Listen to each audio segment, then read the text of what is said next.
V-Guard presents कौन जीत रहा है, को पावर्ड बाय सेंसोडाइन एंड विमल। बोलो जुबां केसरी।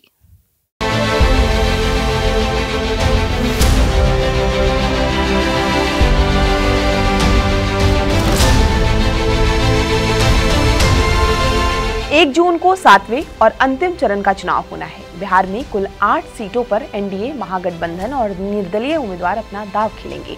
ऐसे में हम एक एक करके 8 सीटों की चर्चा करते हैं और आपको बताते हैं कि कौन है उम्मीदवार और हर सीट की जातीय समीकरण क्या है। नमस्कार, मैं हूं मैत्री और आप देख रहे हैं TV9 बिहार झारखंड। सबसे पहले बात पटना साहिब सीट की। बिहार की पटना साहिब लोकसभा सीट प्रदेश की हाई प्रोफाइल सीटों में से एक है। 2019 के चुनाव में इस सीट पर बीजेपी के दिग्गज नेता रविशंकर प्रसाद ने भारी मतों से जीत हासिल की थी। इस सीट पर कांग्रेस के टिकट पर बॉलीवुड अभिनेता शत्रुघ्न सिन्हा चुनाव लड़े थे और उन्हें रविशंकर प्रसाद ने 2.5 लाख से ज्यादा मतों से हरा दिया था। बीजेपी की सबसे मजबूत मानी जाने वाली पटना साहिब लोकसभा सीट पर इस बार कांग्रेस ने मीरा कुमार के बेटे अंशुल अभिजीत को मैदान में उतारा है। वहीं दूसरी तरफ पूर्व केंद्रीय मंत्री रविशंकर प्रसाद एनडीए की तरफ से मैदान में हैं। इस लोकसभा क्षेत्र के जातिगत समीकरण की बात करें तो यहाँ कायस्थ वोटर सबसे ज्यादा लगभग 5 लाख है। इसके बाद यादव और राजपूतों की संख्या है। हालांकि इस सीट पर अनुसूचित जाति के वोटर भी चुनाव में निर्णायक भूमिका निभाते हैं, जिनकी आबादी करीब 6% है। अब बात काराकाट की। काराकाट में सभी राजनीतिक दल जोर शोर से चुनाव की तैयारियों में जुटे हुए हैं। 2019 के चुनाव में जनता दल यूनाइटेड के महाबली सिंह ने जीत हासिल की थी। इस चुनाव में यहां से राष्ट्रीय लोक समता पार्टी के टिकट पर बिहार के दिग्गज नेता उपेंद्र कुशवाहा चुनावी मैदान में थे, लेकिन महाबली सिंह ने कुशवाहा को चुनाव में करारी मात दी थी। इस बार यहां मुकाबला त्रिकोणीय बताया जा रहा है, क्योंकि एनडीए की तरफ से उपेंद्र कुशवाहा, महागठबंधन की तरफ से सीपीआईएमएल के प्रत्याशी राजाराम सिंह को चुनावी मैदान में उतारा गया है। वहीं पवन सिंह निर्दलीय चुनावी मैदान में है।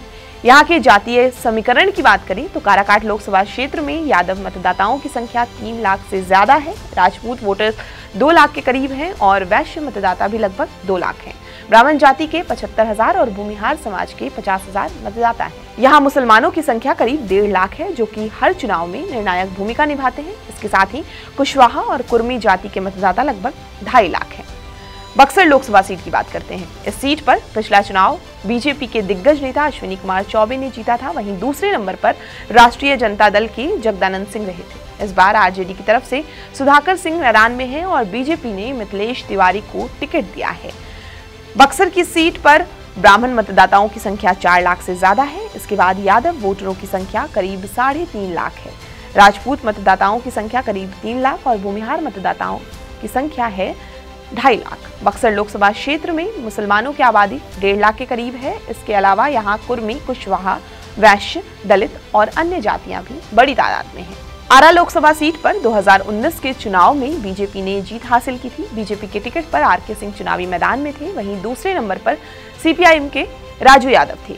इस बार फिर से आरके सिंह को पार्टी ने टिकट दिया है। वहीं सीपीआईएमएल से सुदामा प्रसाद चुनावी मैदान में है। आरा लोकसभा क्षेत्र की जातीय समीकरण की अगर हम बात करें तो यहाँ राजपूत जाति की संख्या लगभग 3 लाख के आसपास है। भोजपुर जिले के भूमिहार जाति की संख्या लगभग 1,15,000 है। पासवान जाति के मतदाताओं की संख्या करीब 50,000 के आसपास है। चंद्रवंशी समाज के वोटरों की संख्या 50,000 के करीब। ब्राह्मण जाति के लगभग 70,000 वोटर हैं। कुशवाहा वोटरों की संख्या 1 लाख से ज्यादा है। इस जिले में मुस्लिम समुदाय की आबादी 1,25,000 के आसपास है। भोजपुर जिले में अति पिछड़ा वर्ग जैसे कुम्हार, लोहार, बढ़ई, सुनार, मल्लाह जाति भी चुनाव में जीत हार तय करने में निर्णायक भूमिका निभाती है। इस जिले में कोयरी, कुर्मी और मांझी वोटरों की संख्या भी मायने रखता है। पाटलिपुत्र लोकसभा सीट पर सभी की निगाहें टिकी हुई हैं। इस सीट से बीजेपी के मौजूदा सांसद रामकृपाल यादव लगातार तीसरी बार चुनाव लड़ रहे हैं और उनके सामने आरजेडी की उम्मीदवार मीसा भारती हैं। पाटलिपुत्र लोकसभा क्षेत्र में जाति समीकरण की अगर हम बात करें तो यहाँ यादव मतदाता करीब 6 लाख है। भूमिहार समाज के लोगों की तादाद करीब 3 लाख है। कुर्मियों की संख्या 2 लाख, 1 लाख ब्राह्मण, 1.5 लाख मुस्लिम और बाकी दलित मतदाता हैं। फुलवारी विधानसभा मुस्लिम और कुर्मी बहुल क्षेत्र है। विक्रम विधानसभा भूमिहार और मसौढ़ी में कुर्मी और यादव की बहुलता है। पालीगंज में सबसे ज्यादा वोटर यादव और भूमिहार से आते हैं। जहानाबाद लोकसभा सीट 2019 का चुनाव यहां से जेडीयू के नेता चंदेश्वर प्रसाद ने जीता था। इस चुनाव में आरजेडी के सुरेंद्र प्रसाद यादव ने चंदेश्वर प्रसाद को कड़ी टक्कर दी थी। चंदेश्वर प्रसाद महज 1700 वोटों के अंतर से ये चुनाव जीते थे। सुरेंद्र प्रसाद यादव आरजेडी की तरफ से मैदान में हैं, वहीं चंदेश्वर प्रसाद जेडीयू की तरफ से चुनावी मैदान में उतरे हैं। अरुण कुमार इस बार बीएसपी की तरफ से टिकट लेकर मैदान में उतरे हैं।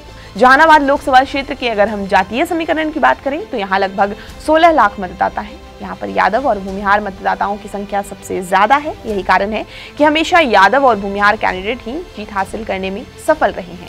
यहाँ पर सभी बड़ी पार्टियां कुछ चुनावों को छोड़कर इन्हीं जातियों के नेताओं को अपना प्रत्याशी मानती।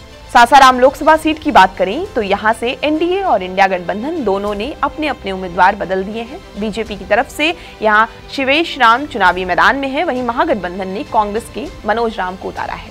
सासाराम लोकसभा क्षेत्र में 70% हिंदू आबादी है, वहीं करीब 25% मुस्लिम आबादी है। इसके अलावा सिख, ईसाई, जैन और बुद्ध धर्म के वोटर्स भी हर चुनाव में निर्णायक भूमिका निभाते हैं। यहाँ पर सवर्ण 22% हैं, इसके अलावा कुशवाहा 15% और दलित 20% हैं। बिहार के मुख्यमंत्री नीतीश कुमार का गृह जिला नालंदा, इस सीट पर पिछला चुनाव जेडीयू के कौशलेंद्र कुमार ने भारी मतों के अंतर से जीता था। यहाँ सभी राजनीतिक दल जोर शोर से तैयारियों में जुटे हुए हैं। यहाँ से एनडीए की तरफ से कौशलेंद्र कुमार मैदान में हैं, वहीं वाम दल में भाकपा माले के उम्मीदवार संदीप सौरभ भी चुनावी मैदान में चुनौती पेश कर रहे हैं। नालंदा लोकसभा सीट के जातीय समीकरण की अगर हम बात करें तो यहाँ कुर्मी की बहुलता है, वहीं मुस्लिम और यादव वोटर की संख्या भी ज्यादा है। यहाँ पर कुर्मी मतदाता 24% हैं, वहीं यादव 15%, मुस्लिम मतदाता लगभग 10% और हर चुनाव में यहाँ सवर्ण वोटर भी निर्णायक भूमिका में रहते हैं। तो ये था 7वें चरण में होने वाले चुनाव का पूरा लेखा जोखा। आपको ये पूरी जानकारी कैसी लगी हमें कमेंट करके जरूर बताएं और बिहार की तमाम खबरों के लिए आप हमारे साथ बने रहें और देखते रहें TV9 बिहार झारखंड। वी-गार्ड प्रेजेंट्स कौन जीत रहा है, को पावर्ड बाय सेंसोडाइन एंड विमल। बोलो जुबां केसरी।